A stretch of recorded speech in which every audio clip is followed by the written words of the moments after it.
અંકલેશ્વર જેઆઈડીસીમાં આવેલ જાણીતી દવા બનાવતી કંપની કેડિલા ફાર્માસ્યુટિકલ્સમાં બપોરના સુમારે એકાએક થયેલ પ્રચંડ બ્લાસ્ટને પગલે અફરાતફરીનો માહોલ સર્જાયો હતો।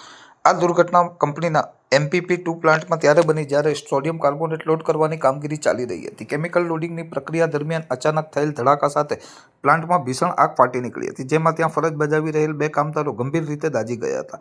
ઇજાગ્રસ્તોમાં ગળખોલની સોનમ સોસાયટીમાં રહેતા દદુલ પ્રસાદ પ્રકાશસિંહ અને અંદાળાના રહેવાસી ભાઈલાલ પરમારનો સમાવેશ થાય છે। બ્લાસ્ટ એટલો તીવ્ર હતો કે આસપાસના વિસ્તારમાં પણ તેના અવાજથી ફાળ પડી હતી અને કંપનીના કર્મચારીઓ જીવ બચાવવા માટે સુરક્ષિત સ્થળે દોડી ગયા હતા। ઘટનાની જાણ થતાં જ કંપનીના સેફ્ટી ઓફિસર અને સ્થાનિક ફાયર બ્રિગેડની ટીમ તાત્કાલિક સ્થળ ઉપર પહોંચી હતી। ફાયર ફાઇટરોએ ભારે જહેમત બાદ આગ ઉપર કાબૂ મેળવ્યો હતો, પરંતુ ત્યાં સુધીમાં પ્લાન્ટમાં મશીનરીને વ્યાપક નુકસાન પહોંચ્યું હતું। ગંભીર રીતે દાઝેલ બંને શ્રમિકોને લોહીલુહાણ હાલતમાં પ્રથમ ભરૂચની ખાનગી હોસ્પિટલમાં ખસેડવામાં આવ્યા હતા, પરંતુ તેમની શારીરિક સ્થિતિ અત્યંત નાજુક જણાતા અને શરીરનો મોટો ભાગ દાઝી ગયો હોવાથી તબીબોની સલાહ મુજબ તેમને તાત્કાલિક વધુ સારવાર અર્થે વડોદરાની સ્પેશિયાલિસ્ટ હોસ્પિટલમાં રિફર કરવામાં આવ્યા છે। હાલમાં બંને કામદારો જીવન મરણ વચ્ચે ઝૂલા ખાઈ રહ્યા હોવાનું જાણવા મળ્યું છે।